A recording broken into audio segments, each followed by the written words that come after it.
Time now for Weather Watch with meteorologist Matt Makens. Hope this Weather Watch finds you doing well. Remember, the last update we had here on C2C was just after convention in Houston. We talked about a number of points, but mostly involving La Nina. So in this Weather Watch, let's hit on what La Nina is doing. Has there been any transition, that kind of thing. Then we'll chat about March weather. Looks like it's going to have a very cold start to the month, and then we'll have the spring outlook with very little changes there to what we've chatted about either at the conference or just after, plus on social media and in some of your publications. Let's check out what La Nina is doing. Well, not a whole lot. There have been some fluctuations in the temperatures here in the Pacific Ocean. Nothing notable though. Just some fluctuations of those temperatures. And remember, the colder than average areas, these blue areas, that symbolizes La Nina.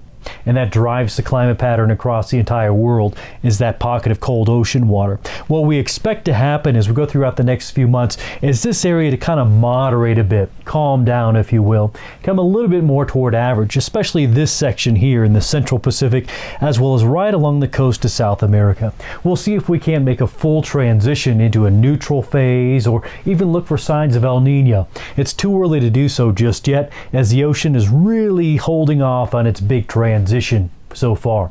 Now, as far as March's weather, it looks like it's going to have a cold start to the month. We saw January with cold temperatures, February by and large with cold temperatures too.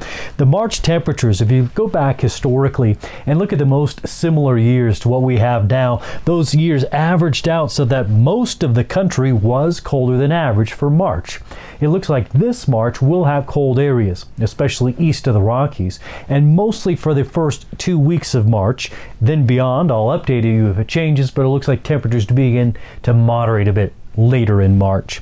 Now, as far as the precipitation outlook, hit and miss areas along the Rockies, whether it be Wyoming or Colorado, we'll see.